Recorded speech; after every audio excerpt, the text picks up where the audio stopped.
तो आज की वीडियो में हम देखने वाले हैं सर्विस एंड डाउ लेयर की इम्प्लीमेंटेशन। उसके बाद हम अपनी क्रिएट टेम्पलेट की एपीआई को इम्प्लीमेंट करेंगे। ठीक है, चलिए वीडियो को स्टार्ट करते हैं। सो दैट कि इस वीडियो में हम देखेंगे कि कैसे हम अपने इंटरफेसेस को यूज़ करके सर्विस एंड डाउ लेयर को सेग्रीगेट करते हैं, मतलब कि इंटरफेस सेग्रीगेशन पैटर्न का यूज़ करके सर्विस लेयर को अलग और डाउ लेयर को अलग से डिज़ाइन करते हैं। चलिए वीडियो को स्टार्ट करके देखते हैं। अब यहाँ पर हम क्या करेंगे, सबसे पहले अपने कंट्रोलर को डिफाइन करेंगे। जो हमारा कंट्रोलर है टेम्पलेट कंट्रोलर, टेम्पलेट कंट्रोलर, ठीक है। इसको एनोटेट कर देंगे @REST कंट्रोलर से। फिर यहाँ पर हम यूज़ करेंगे @request मैपिंग एनोटेशन। यहाँ हम डिफाइन करेंगे API/टेम्पलेट, ठीक है। अब यहाँ पर हमें चाहिए template service, private template service, template service clear है। यहाँ एक API बनाएंगे पब्लिक वॉइड क्रिएट टेम्पलेट, जो क्या करेगा, रिक्वेस्ट बॉडी में एक्सेप्ट करेगा, रिक्वेस्ट बॉडी में एक्सेप्ट करेगा हमारे क्रिएट टेम्पलेट रिक्वेस्ट को। यहाँ पर हमने जो रिक्वेस्ट अपना बनाया था रिक्वेस्ट टेम्पलेट रिक्वेस्ट, ठीक है, टेम्पलेट रिक्वेस्ट, ठीक है, टेम्पलेट रिक्वेस्ट। इसे हम रीनेम कर देंगे क्रिएट टेम्पलेट रिक्वेस्ट। उसके बाद हम अपने सर्विस लेयर को डिज़ाइन करेंगे सो दैट कि यहाँ पर हम क्या करेंगे, return response entity dot okay या फिर डॉट क्रिएटेड।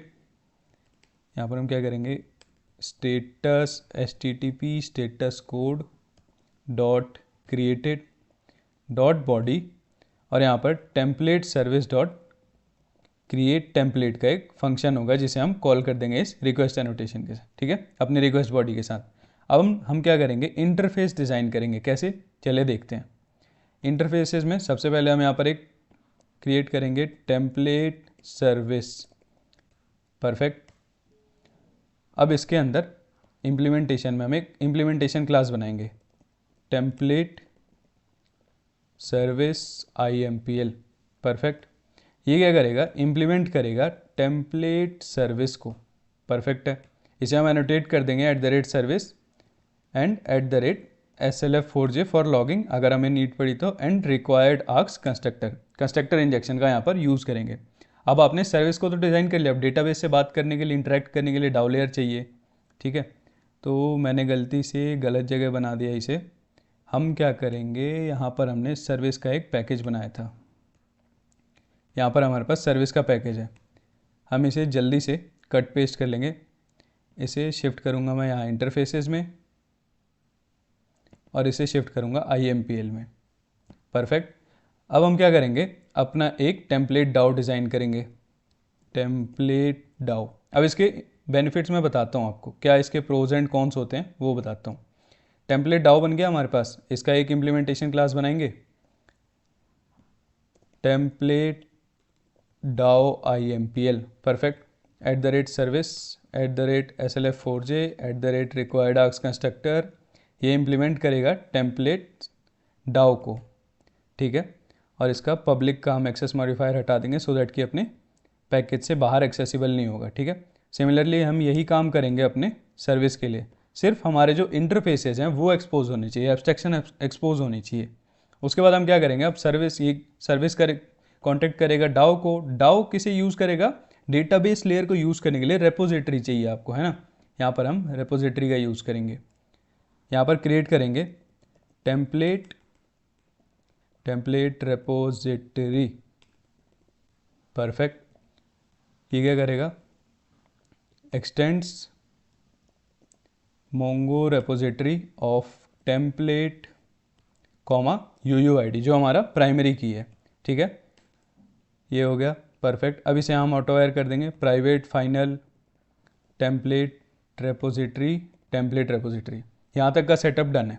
अब चलते हैं अपने कंट्रोलर पे, सबसे रूट लेवल पे चलेंगे और वहाँ से एक एक चीज़ को इम्प्लीमेंट करके और देखेंगे। अब देखो, यहाँ पर जब भी मैं टेम्पलेट सर्विस लिखूँगा मेरे पास IMPL नहीं आ रहा, क्यों, मैंने उसका एक्सेस मॉडिफायर पब्लिक से हटा दिया सो दैट कि सिर्फ इंटरफेस ही पब्लिक होगा। हमें सिर्फ और सिर्फ इंटरफेस का यूज़ करके सर्विसेज को क्रिएट करना है। अब यहाँ पर ऑल्ट एंटर करेंगे, ये अपने आप क्रिएट कर देगा, और इसका रिटर्न टाइप होना चाहिए कुछ स्ट्रिंग, या फिर आप कह सकते हो एक DTO। अभी के लिए ऑब्जेक्ट रहने देते हैं, चलो। हम DTO को डिफाइन करेंगे तब देखेंगे कैसे हम DTO का यूज़ करेंगे।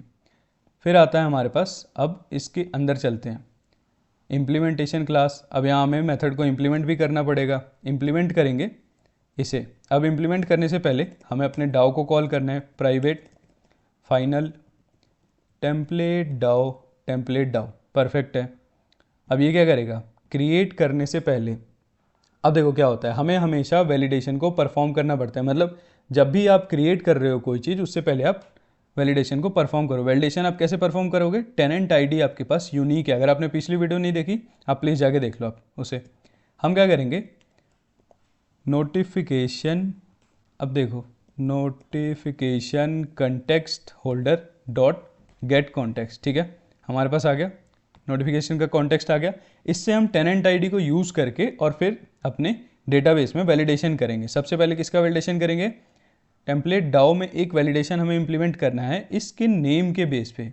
ये नेम के बेस पे कि ये जो नेम है हमारा, ये डुप्लीकेट नहीं होना चाहिए। मतलब एक ही टेनेंट के अंदर सेम नेम से 2 टेम्पलेट क्रिएट नहीं होना चाहिए, ठीक है। हमें क्या फंक्शन चाहिए यहाँ पे, find by name and tenant ID.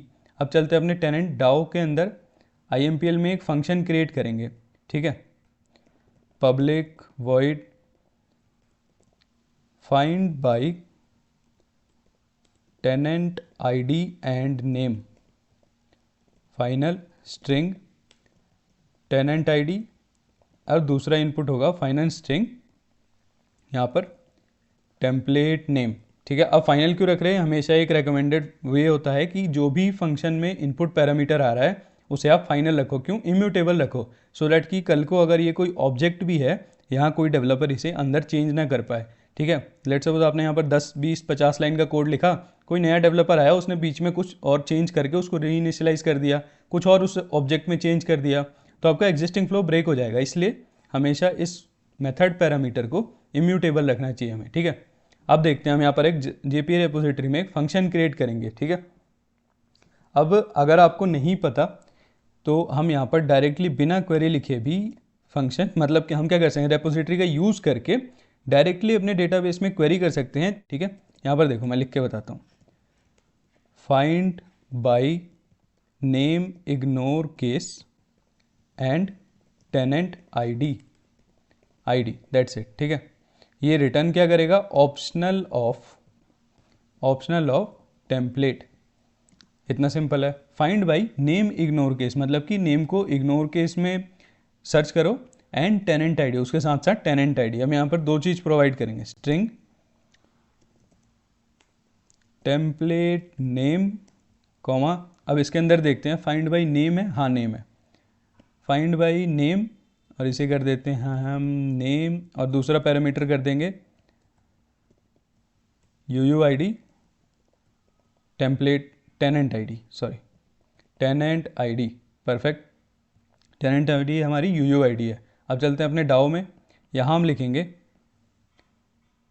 Find by tenant ID and name. अब यहाँ हम लिखेंगे template repository dot find by this, और उसके बाद पहला पैरामीटर है हमारा नेम, हम क्या कर देंगे template name comma UUID dot from string और टेनेंट आईडी को प्रोवाइड कर देंगे। अब हमें ये ऑप्शनल रिटर्न कर देंगे एज इट इज़, क्यों, क्योंकि हमें बाहर ले जाना है इस डेटा को। अब इसे हम ओवरराइड यहाँ पर एनोटेशन यूज़ करेंगे, ऑल्ट एंटर करते ही ये हमारा चला जाएगा टेम्पलेट डाउ के अंदर, ठीक है। यहाँ पर एक फंक्शन है जिसको हमारे इंप्लीमेंटेशन क्लास ने ओवरराइड किया है और उसकी इंप्लीमेंटेशन को प्रोवाइड किया है, इतना सिंपल है। अब हमारे डाउ के पास ये फंक्शन है, इसे हम कॉल करेंगे अपनी सर्विस क्लास में। चलते हैं अपनी सर्विस क्लास में, यहाँ हम यूज़ करने वाले हैं डॉट करते ही देखो मेरे पास फंक्शन आ गया, फंक्शन कॉल किया मैंने, टेनेंट आईडी ले रहा है और दूसरा parameter template name. Tenant ID मिलेगा कहाँ से, कॉन्टेक्स्ट से टेनेंट आईडी मिलेगा, क्यों, ग्लोबल लेवल पे प्रोसेस होके सेट हो जा रहा है। टेम्पलेट नेम हमें मिल जाएगा रिक्वेस्ट डॉट गेट नेम से। अब हम यहाँ पर लगाएंगे डॉट इफ़ प्रेजेंट, अगर ये प्रेजेंट है तो एक्सेप्शन थ्रो करनी है हमें, ठीक है। यहाँ पर हम बॉडी इंप्लीमेंटेशन को ओपन करेंगे, टेनेंट नहीं यहाँ होगा, template throw new validation exception कौन सा, जो हमने यहाँ पर डिफाइन किया था, ये देखो ये वैलिडेशन एक्सेप्शन जो हमने अपने क्लास में यहाँ पर अपने पैकेजेस में डिफाइन कर रखा है, ये रहा, ठीक है। इसको हम यूज़ कर लेंगे, यहाँ पर सिर्फ और सिर्फ हमें एरर मैसेज प्रोवाइड करना है। अब देखो दो हमारे पास ओवरलोडेड कंस्ट्रक्टर, एक मैसेज और एक स्टेटस कोड। हम सिर्फ मैसेज भेजेंगे यहाँ पर, या फिर स्टेटस कोड भी भेज सकते हैं। HTTP status dot bad request, ठीक है, डॉट वैल्यू, और इसके अंदर ये क्या ले रहा है, स्ट्रिंग मैसेज है, फिर उसके बाद है हमारा स्टेटस कोड, ठीक है। यहाँ पर हम क्या करेंगे, अपना मैसेज प्रोवाइड कर देंगे और template already exists with given name. इस चीज़ को हम यहाँ प्रोवाइड नहीं करेंगे, हम क्या करेंगे, एक एरर कांस्टेंट का इंटरफेस बनाएंगे। हम इसे जल्दी से कॉपी पेस्ट करेंगे और इसे रीनेम करके लिखेंगे एरर कांस्टेंट, ठीक है। एक इंटरफेस होगा जहाँ पर हम अपने सारे एरर के कांस्टेंट्स को डिफाइन करेंगे। यहाँ हम डिफाइन करते हैं दिस एंड अपना नेम प्रोवाइड कर देंगे, टेम्पलेट ऑलरेडी एग्जिस्ट एरर, ठीक है। इस कांस्टेंट को हम यहाँ पर यूज़ करेंगे सो दैट कि इसका बेनिफिट क्या हुआ, कल को अगर मेरे को कहीं और भी यूज़ करना है मैं इसी सेम कांस्टेंट को यूज़ कर लूँगा, ठीक है। अब देखो एक वैलिडेशन लग गई हमारी, इसके बाद क्या करना है, अब डेटा को सेव करना है। चलते हैं, template, template equals to new template, sorted है। टेम्पलेट में सबसे पहले हमें आईडी जनरेट करनी है। हम क्या करेंगे, uuid.random दैट्स इट। अब इसे हम क्या करेंगे, 10 बार नहीं लिखेंगे, एक कॉमन यूटिलिटी बना के अपनी यूटिलिटी क्लास में यूज़ करेंगे, ठीक है। यहाँ पर हम क्या करते हैं, एक कॉमन यूटिलिटी क्लास बनाई, यहाँ लिखेंगे public static uuid generate uuid।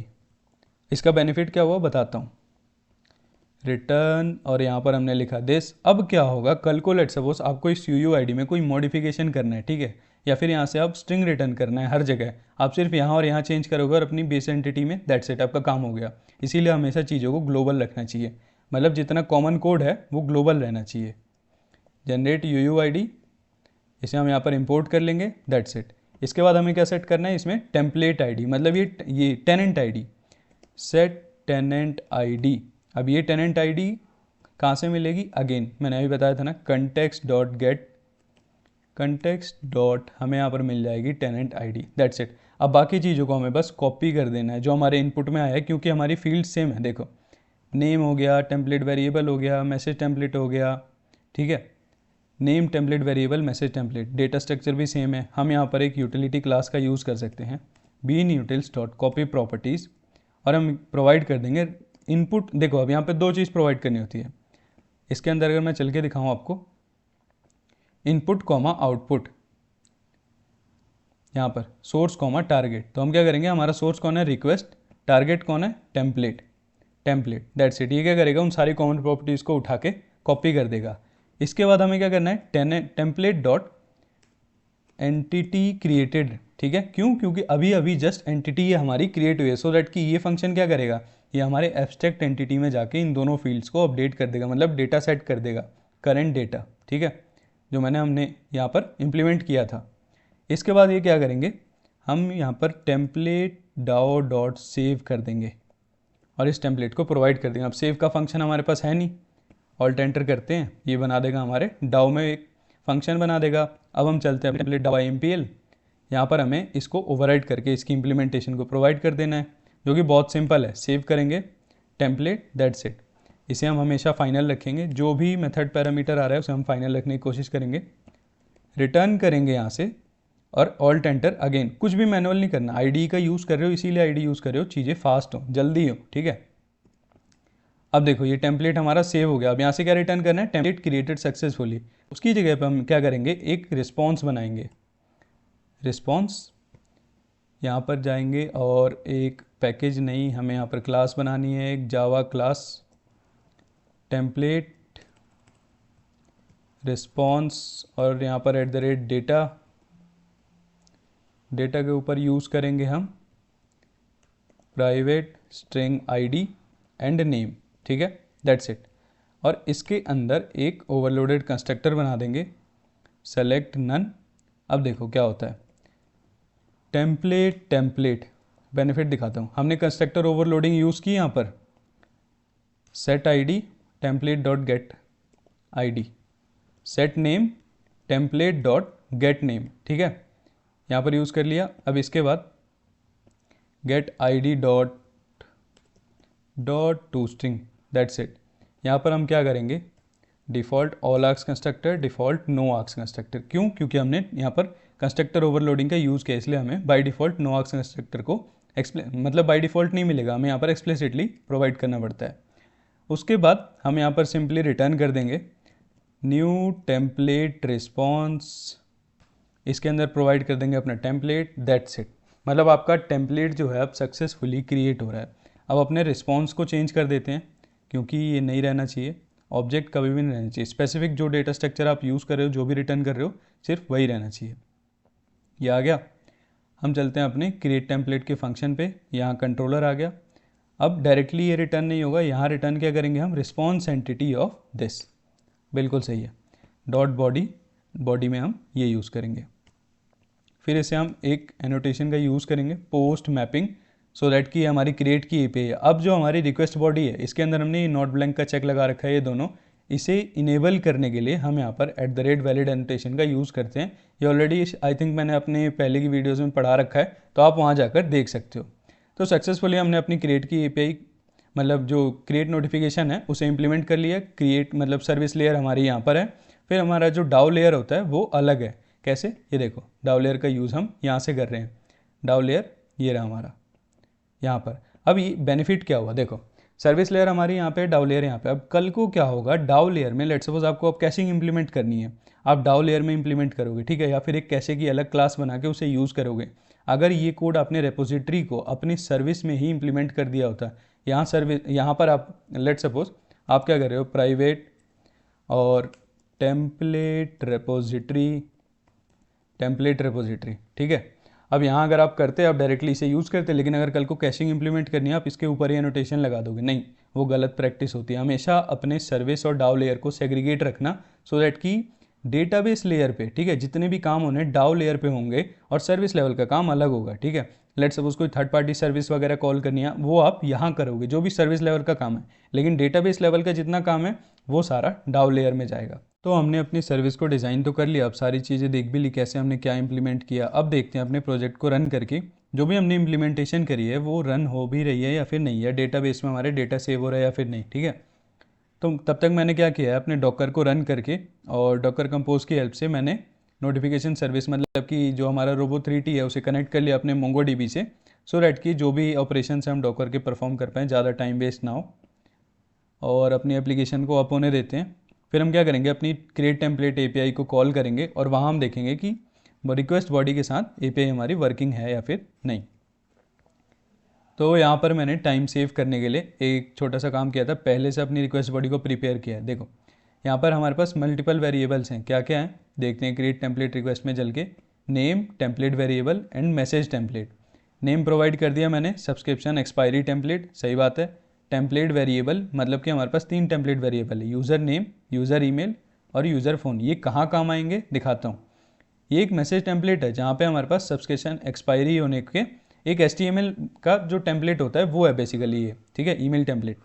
इसके अंदर देखो ये पूरा मेरा HTML है, इसके अंदर मेरे पास ये मल्टीपल वेरिएबल्स हैं, यूज़र ईमेल है, यूज़र फ़ोन है, फिर हम यहाँ पर यूज़र नेम है हमारे पास। तो ये वेरिएबल्स रिप्लेस होंगे हमारे कोड में इन वेरिएबल्स के साथ, ठीक है। और ये कैसे रिप्लेस होंगे, जब हम ये, और आपको डीप डाइव में समझ आएगा जब हम एक्चुअल में सेंड नोटिफिकेशन वाली एपीआई बना रहे होंगे। वहाँ पर हमारे पास कुछ पेलोड आएगा, की होगी हमारी यूज़र नेम और इसके सामने जो वैल्यू होगी वो एक्चुअल वाली नेम होगी, ठीक है, एलेक्स, बॉब, ईमेल उसके सामने ईमेल होगा। सो दैट कि हम क्या करेंगे, इस टेम्पलेट वेरिएबल से इसे अपने टेम्पलेट में रिप्लेस करेंगे और वैल्यू क्या डालेंगे, इसके सामने वाली वैल्यू, ठीक है, जो एक्चुअल पेलोड में हमारे सेंड टेम्पलेट में आएगी। तो आगे चल के देखेंगे, कंफ्यूज नहीं होना, बस इतना समझो, इसे हम डायनेमिक बनाने के लिए ऐसा कर रहे हैं, ठीक है। अब चलो अपने एपीआई को हिट करके देखते हैं क्या इशू आता है हमारे पास। ओके, सो पहली बार में एपीआई ने काम नहीं किया। Template service dot create template is null, क्यों क्यों क्यों क्यों क्यों ऑटो वायर, ओके, हमने यहाँ पर एक मिस किया है, प्राइवेट फाइनल, इसे रिक्वायर्ड आर्क्स कंस्ट्रक्टर से एनोटेट करेंगे, फिर अपनी एपीआई को चलाएंगे। चलते हैं यहाँ पर, और एक और चीज़ यहाँ पर हमने आई थिंक एक्स हेडर को मिस कर दिया है, तो हम यहाँ भेजेंगे एक्स टेनेंट आईडी और इसमें एक यूयूआईडी को भेजना पड़ेगा। चलिए हम यहाँ पर एक यूयूआईडी को जनरेट कर लेंगे UUID जनरेटर,